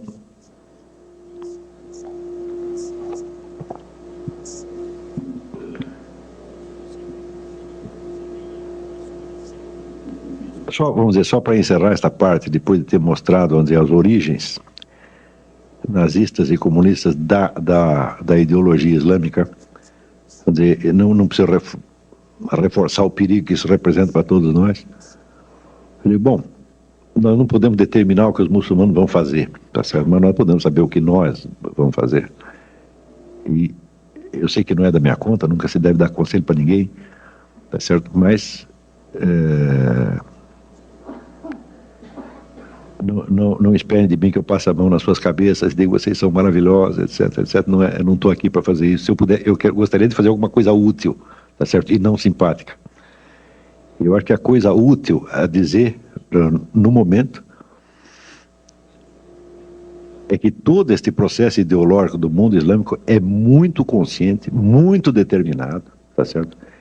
Tem planos e ambições de escala mundial mesmo, eles não vão dar moleza a ninguém. E que, se, por exemplo, dentro da comunidade cristã, de uma comunidade judaica, nós começamos a dar moleza para eles, eles vão acabar conosco. Então, era isso que eu tinha que dizer um momento. Estamos abertos para discussões aqui. Obrigado.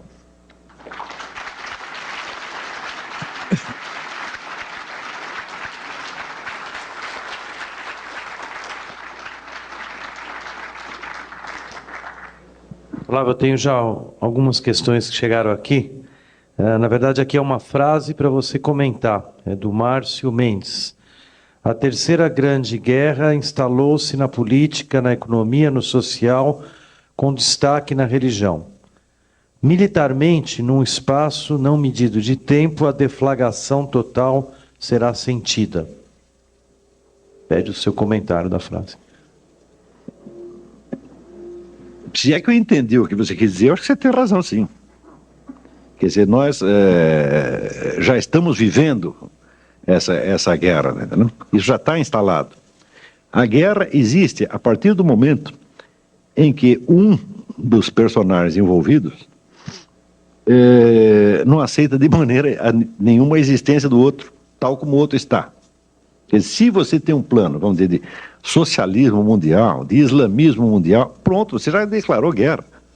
Quer dizer, você poder realizá-la materialmente ou não, bom, isso depende de você ter um pouco mais de dinheiro, um pouco mais de sorte, um pouco mais de tempo, tá certo? E às vezes acontece que, estando decidida já a guerra, ela acaba não se realizando, mas enquanto não tirarmos essa ideia da cabeça das pessoas, elas vão estar em guerra conosco.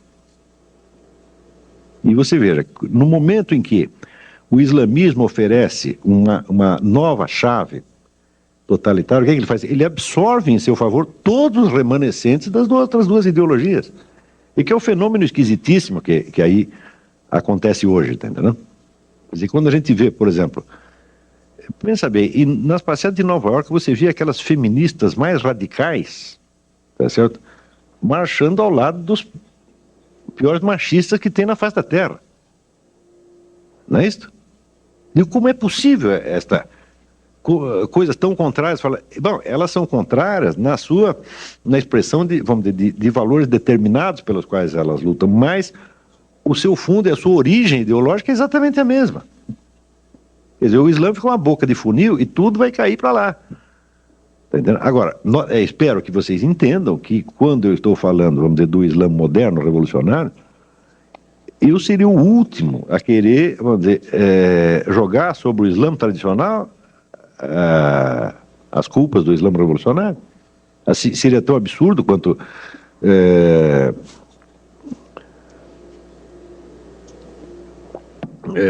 jogar sobre os primeiros cristãos as culpas posteriores da Inquisição, etc. Não tem sentido. Quer dizer, eu não estou fazendo de maneira alguma um discurso anti-islâmico, seria a última coisa que eu desejaria fazer. Agora, a ideologia revolucionária islâmica, que é uma coisa bem definida e bem caracterizada, essa é perigosa mesmo. Né? E as pessoas já estão em guerra. Eles não vão esperar que a gente perceba isso. Se você não perceber, eles te pegam dormindo. Lá vou te fazer uma pergunta. Recentemente eu vi um depoimento de uma jornalista da Turquia. E ela chamava a atenção que às vezes a gente não percebe que existe uma opção turca do Islã que é muito mais, vamos dizer assim, acessível, amigável, com outro pró-ocidental, separa um pouco o que você colocou da teocracia e da política. Enfim, ela colocava como uma opção o modelo turco. Bom, mas é o modelo turco, mas ela está pensando em termos de estados, tá certo? E você veja, eu já estou falando com ele em termos de movimento de massa, quer dizer, não existe uma ideologia turca, você está entendendo? Não existe uma doutrina política turca, democrática, por exemplo, que possa se espalhar entre os muçulmanos e neutralizar a influência desse pessoal radical. Não tem isso, tá entendendo? Então o que ela quer dizer é apenas, bom, os turcos são um pouco mais dialogáveis, tá certo? Mas, quer dizer, esses movimentos de massa, eles não aceitam vazio, você está entendendo? Quer dizer, a única opção ideológica que o Islã tem hoje é esta. Então, é que nasce ali com esses Said Qutb e outros, né? Quer dizer, eles preencheram um vácuo ideológico, quer dizer, eu acho errado, por exemplo, a visão que se tem no Ocidente às vezes é muito errada, quando se fala de decadência islâmica. Intelectualmente o Islã jamais decaiu, nunca. Então, nós é que paramos de ter notícia, tá certo? Mas, por exemplo, tem um livro que eu recomendo, chama Un Islam iranien, do Henri Colban, é um grande historiador da filosofia, tá certo? Que dá ideia, vamos dizer, da tradição filosófica iraniana, tal como ela continuava até o momento que ele estava escrevendo aquilo, que era a década de 40, 50, é uma coisa muito impressionante. Quase que o Irã sozinho ele tem mais e melhores filósofos do que qualquer país da Europa, considerado individualmente. Isso nunca parou. Vocês leiam o Said Hossein Nasr, um monstro de filósofo. É verdade que ele foi botado de lá para fora, foi expulso do Irã pelos ayatollahs. Mas é que ele é um muçulmano de tipo antigo, um muçulmano tradicional, e os caras vêm com a ideologia revolucionária, então não tinha lugar para ele. Lava, uma pergunta breve aqui, mas onde se insere o terrorismo nesta organização, entre aspas? Bom, o terrorismo é exatamente o que estava no Karl Mannheim, né? O terrorismo serve sobretudo para duas coisas. A primeira é exatamente essa que diz Mannheim, que é desorganizar a sociedade, fazer com que as pessoas se sintam desamparadas. Você veja, quando você, no Rio de Janeiro, por exemplo, quando você vê assalto para tudo quanto é lado, narcotráfico, etc., você fica com raiva de quem? Dos traficantes? Eu nunca vi ninguém com raiva dos traficantes. Você fica com raiva do governo. Não é assim? Isto é a estratégia do grupo nazista, como diz o Mannheim. Você se sente desamparado pelo seu grupo, você fica com raiva do grupo e se afasta dele. E é aí que eles te pegam mesmo. Tá certo? Então, o terrorismo é, sobretudo, esta arma psicológica para fazer você ficar com raiva do seu governo. Nós vimos o que aconteceu na Espanha. O pessoal ficou com mais raiva do Aznar do que de quem jogou a bomba. Está compreendendo? Então, isto é uma coisa. Outra coisa é aquele negócio da guerra assimétrica que eu tentei explicar, não, que eu mencionei no artigo da Folha, porque jornalismo hoje é o seguinte, o tamanho dos artigos diminui cada vez mais, né? Diminuindo, tem um jornalismo minimalista. Então, só dá para você dizer as coisas, mas não dá para você provar nada. Se essa prova fica... Bom, quem quiser a prova, vai lá em casa, eu te explico o resto, né? Tem que dar o endereço do cara, né? Então... Essa coisa da guerra assimétrica, é um conceito que foi desenvolvido, sobretudo, pela KGB, muito antigamente, mas que a KGB mesmo nunca conseguiu usar de maneira plena. Só ele vem sendo usado agora. Na guerra assimétrica, você não julga os dois lados pelos mesmos critérios. E eles, de certo modo, não fazem a guerra no mesmo campo. Um está lutando aqui, o outro está lutando no outro plano. Quer dizer, os exércitos não se encontram, tá, né? Então, por exemplo, no caso dessas, se você pega o que se publica, por exemplo, contra Israel, Israel é sempre cobrado e exigido em nome de certos compromissos morais, jurídicos, etc., que o governo israelense tem. O outro lado não é cobrado por quê? Porque não tem compromisso nenhum. Então, um lado pode tudo, o outro não pode nada. Agora, o lado que pode tudo, ele ainda pode fazer chantagem emocional com o outro, chantagem moral com o outro. Isso foi muito bem aplicado no tempo da Guerra da Argélia. Talvez foi o primeiro laboratório, né? Tem esse livro do Jacques Beau, que é um estrategista suíço, chama A Guerra Assimétrica ou A Derrota do Vencedor. E ele mostra que na Guerra da Argélia, o pessoal da Frente Nacional de Libertação fazia tudo, fazia narcotráfico, assassinato em massa, tomava dinheiro do povo, fazia, usava prostituição, mas fazia o diabo, era assim, era um inferno aquilo lá. Mas, se um sargento francês deu umas bofetadas num prisioneiro argelino, aquilo era denunciado na mídia do mundo inteiro, tortura, sabe? Então, o julgamento, a mídia é diferente. Esse aqui pode fazer tudo. O outro não pode fazer nada. Por quê? Porque o outro assume compromissos legais. Nós não assumimos nenhum, nós estamos livres.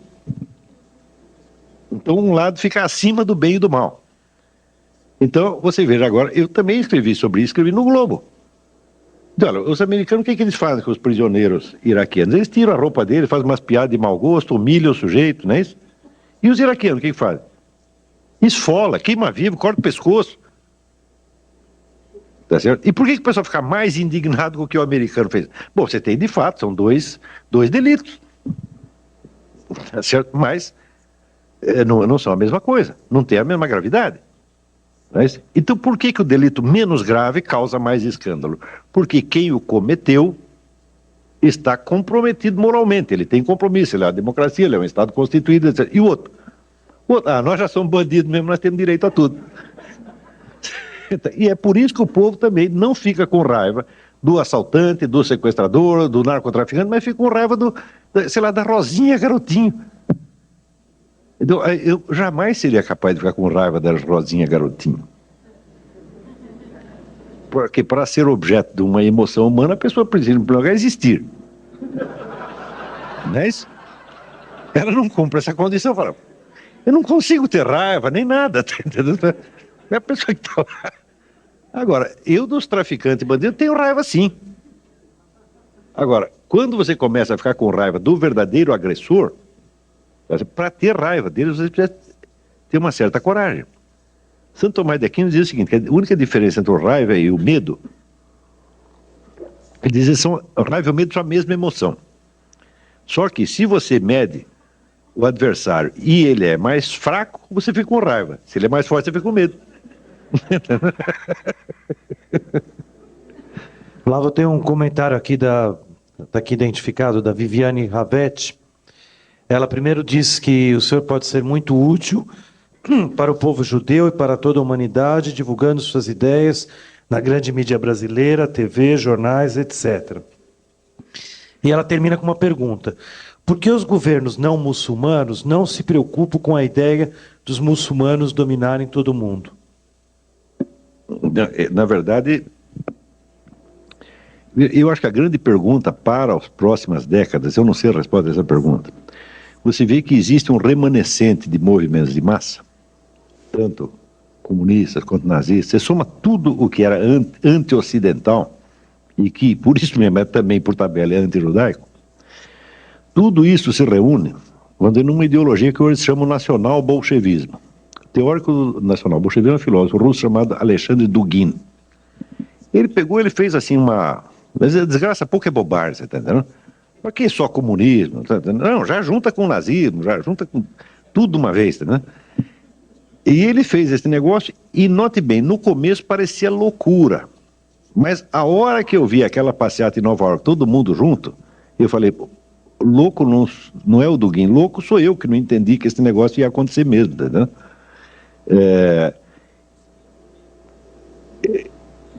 Existe esse movimento, que é meio socialista, meio nazista, é anti-americano, anti-ocidental, assim. E por outro lado tem um movimento islâmico.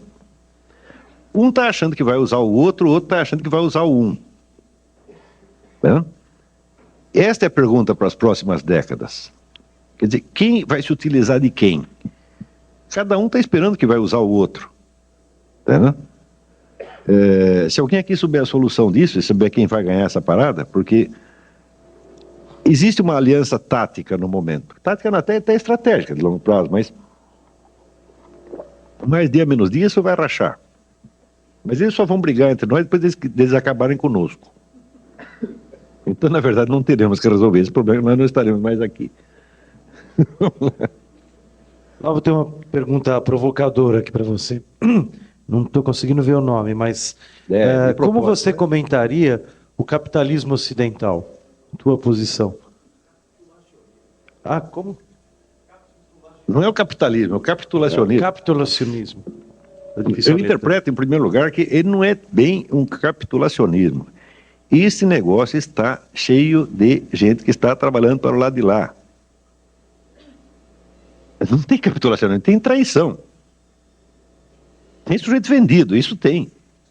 Agora, essas coisas, vamos dizer, eu estou dizendo isso não porque eu saiba caso por caso, fulano de tal tem uma conexão com não sei o quê. Eu não, com relação à situação presente, não sei, mas eu estudei a história do passado.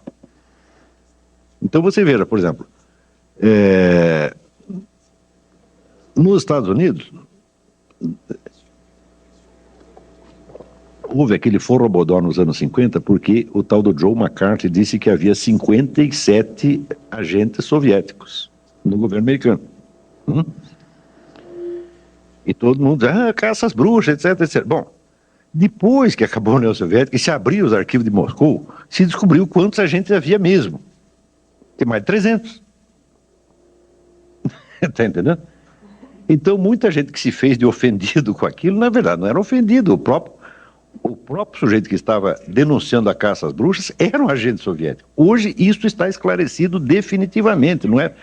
No Brasil, não, porque nada do que nos últimos 12 ou 13 anos, o que os historiadores descobriam nos arquivos de Moscou são montanhas e montanhas e montanhas de fatos. E o que tem saído sobre isso no mundo é muita coisa. No Brasil não saiu nada até agora. Ninguém sabe de coisa nenhuma.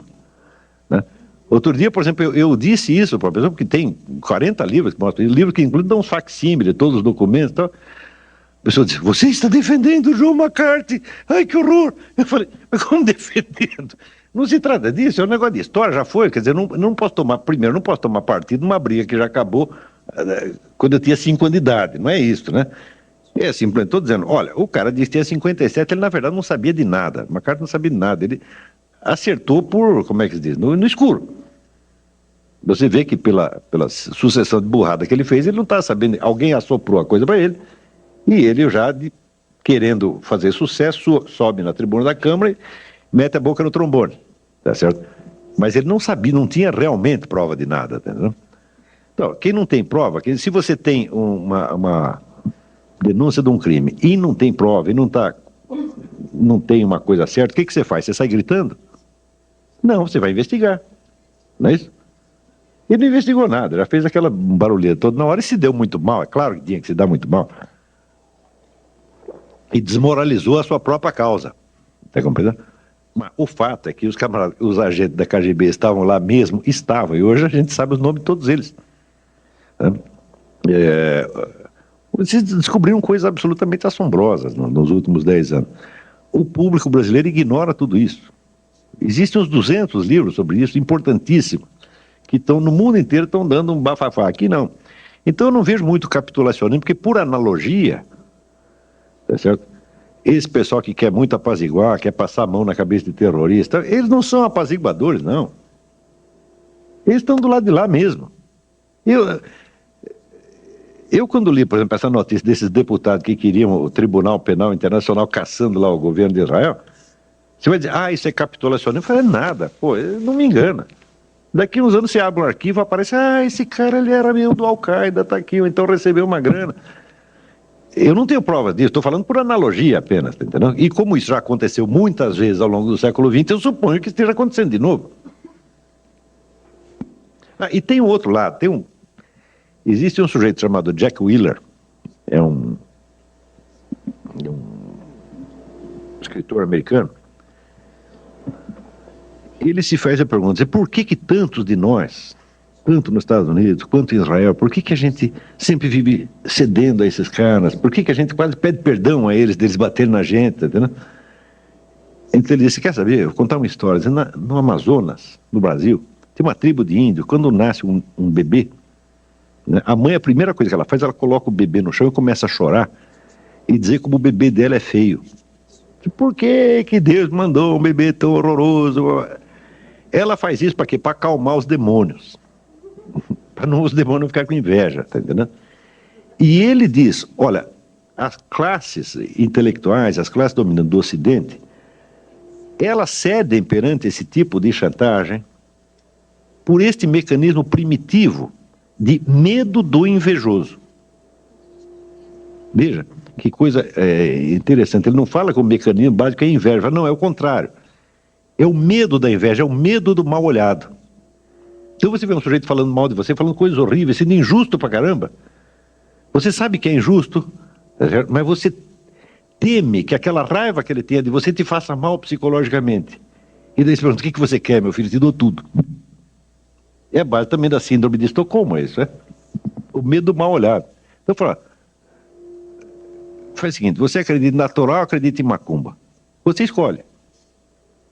Está entendendo? E eu acho que Deus está do teu lado, tu não tem que temer nada. Se você é cristão, você é judeu, você está defendido. Não tem esse problema. Agora, se você é cristão ou judeu, assim, nas terças, quintas, né? Terça, quinta e sábado, e é outra coisa, tá certo? Nos outros dias, você vai ficar com aquela dúvida, mas e se a raiva que o cara tem de mim, atrair os demônios, me pegar, etc, etc. Tudo isso é um raciocínio meio subconsciente. Claro que conscientemente ninguém aceita isso, mas a nossa alma tem muitas camadas, né? Então, esse tipo de sentimento maligno que esses caras têm, eles nos derrubam às vezes. Então, você tem dois tipos. Você tem os traidores e tem os caras que estão com medo do mal olhado. Deve ter outras explicações também, mas por enquanto foi essa que deu para arrumar. Flávio, tem várias perguntas, eu vou juntar num bloco aqui, que pedem que você comente um pouco a situação atual do conflito no Oriente Médio, Israel, os palestinos, e qual a solução, segundo o teu ponto de vista? Olha,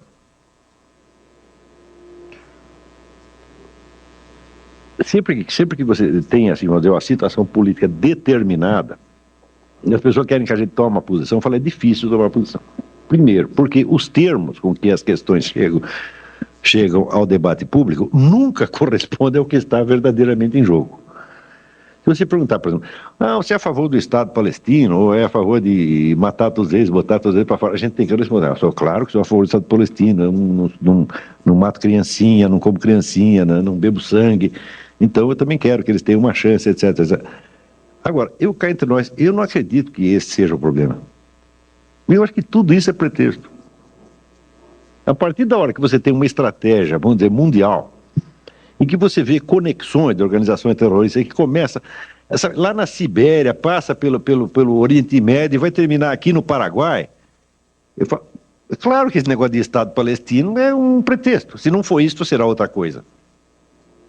Sempre haverá algo pelo qual eles vão culpar todo mundo e tentar fazer os outros sentir, como é que se diz?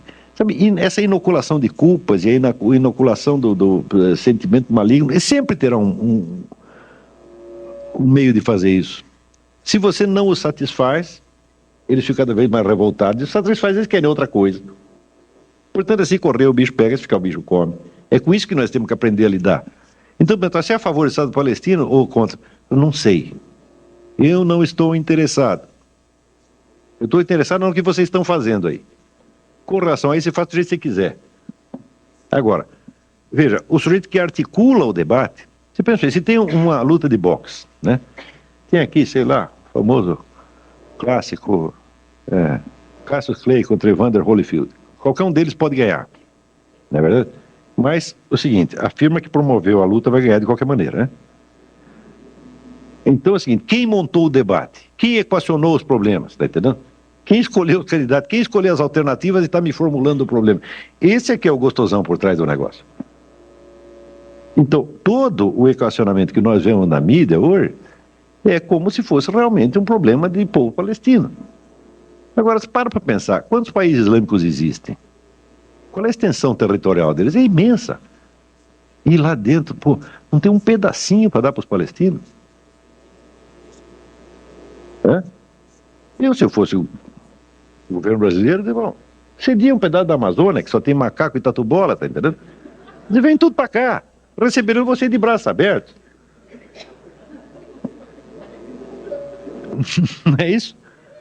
Agora, tem lá um pedacinho assim chamado de Israel, tá entendendo? Por que eles querem um pedaço justamente ali? Se não estavam lá, historicamente está comprovado que 100 ou 200 anos atrás não tinha palestino nenhum ali, isso nunca existiu. Bom, agora estão lá e precisam de um espaço. Eu digo, tá certo, a gente tem que quebrar o galho deles. Tudo bem. Mas existem tantas alternativas e tantas soluções para isso. Quer dizer, por que insistem neste ponto? É porque é um problema estratégico. E eu acredito assim no Ion Mihai Pachepa, quando diz o seguinte: olha, esse tal de Arafat, esse cara não é islâmico, coisa nenhuma, esse cara é um comunista, fui eu que treinei ele, ele tem uma ele pensa como comunista. Pensa como, vamos dizer, tipo comunista profissional. Né? Existe eu vou recomendar outro livro para vocês, eu acabei não falando disso. Eu comecei a falar da história do judeu anti-judeu, né? Tem um livro absolutamente indispensável, chama-se To Eliminate the Opiate, quer dizer, eliminar o opiáceo, né? Escrito pelo rabino Marvin Antelman. E é a história da progressiva ruptura que vai acontecendo dentro da comunidade judaica a partir do surgimento de certas seitas gnósticas no século XVII, que vão entrar vão ser antepassados dos movimentos revolucionários de massa do século XIX e XX. Tá certo? E quando você vê a facilidade com que indivíduos, vamos dizer, de origem judaica vão entrando nesse negócio e acabam trabalhando contra o próprio povo judeu, uns de sacanagem, outros que não percebem, olha, é de arrepiar os cabelos. Tá? Então, como é a origem de um Trotsky? Como chega a acontecer um fenômeno Trotsky que nunca houve ao longo da história? Não é isso? Da onde surgem esses camaradas? É porque deu na cabeça? Não. Isso aí foi se formando, vamos dizer, como aconteceu dentro da Igreja Católica, mas mesma coisa. Né? O pessoal fala de crise da Igreja Católica, eu acho, quer dizer, até onde eu estudei, eu acho que o judaísmo está numa crise muito pior. Ele está muito mais ameaçado e tem muito mais antagonismo interno do que você tem na igreja, no cristianismo. Eu acho que a situação não é nada invejável e não é para brincar, não. Você vê o sujeito Noam Chomsky, eu garanto que uma boa parte da comunidade judaica lá de Nova York ainda recebe o cara, ele é um dos nossos, senta aqui no colo e tal. Não, ele só quer que, sei lá, acabe o Estado de Israel, mata todo mundo, põe todo mundo para fora, mas se tirando isso é boa gente. Entendeu? Como é que pode? Está entendendo? E essa coisa, vamos dizer, de carregar o traidor no colo, é coisa, só dois povos fazem isso tão bem, americano e judeu. São especialistas em fazer isso. Alimentar o seu próprio assassino, o seu próprio inimigo, falando, cuidado com isso, pode chegar até um certo ponto. Claro, a gente fala, todo mundo é humano, você não quer briga, mas calma lá. Agora não é mais brincadeira, é? Olavo, eu estou com muita pergunta aqui. Eu vou talvez te fazer uma questão, alguém também sempre buscando soluções, né? O que o senhor acha da tolerância como forma de resistência a todas as formas de totalitarismo, autoritarismo? Olha, essa palavra tolerância já se fez tanto crime em nome dela que é um negócio incrível, né? Porque você veja, a Revolução Francesa, que vinha em nome da tolerância, né? Ela, assim, nas primeiras semanas já matou 200 mil pessoas. 200 mil pessoas. A Inquisição Espanhola, que não foi nenhum doce de coco, o total de vítimas da Inquisição Espanhola são 20 mil pessoas em 4 séculos. Né? E a Revolução Francesa já faz 10 vezes isso em algumas semanas. Tudo isso é tolerância. Quer dizer, eu tenho medo dessas coisas, né? Lembra aquele negócio? Existe o que é a estratégia real e existe a ideologia, que é o discurso pretextual. Quando nós dizemos que o mundo, por exemplo, tem progredido no sentido da liberdade, eu digo não. O mundo tem usado um discurso mais liberal. Quer dizer, nós, no plano das ideias, da ideologia, então nós reconhecemos certos valores democráticos, mas não quer dizer que isso seja a realidade do que se faz. Agora, se a pessoa toma a análise ideológica como se fosse a análise da estrutura política, muito bem. Eu digo, bom, tolerância, você diz aonde? A tolerância na esfera ideológica, nós vamos pregar a tolerância e nós vamos matar todos os intolerantes? É? Bueno, a gente vê isso, né? Leiam esse livro aqui. Esse rabino vai dizer a mesma coisa, os caras estão matando a gente porque eles acham que nós somos intolerantes, porra. Bom, Olavo, a gente poderia continuar Eu tô às ordens. longamente. A gente preparou um coquetel, né, para todos que vieram participar e gostaríamos que a turma participasse. Então eu queria convidar o próprio Olavo a participar e nós vamos retomar e continuar. Acho que a gente teria muito assunto. As perguntas mostram... Eu só pude apresentar um pedaço da coisa, hoje ficou faltando, entendeu? Eu tenho escrito muito sobre isso. Mas eu estou às ordens, peguem aí o meu e-mail, quem tiver dúvida me escreva. Às vezes não respondo na hora, porque viajo muito, mas... Deixar, inclusive, as perguntas aqui. E muito obrigado à vinda do Olavo.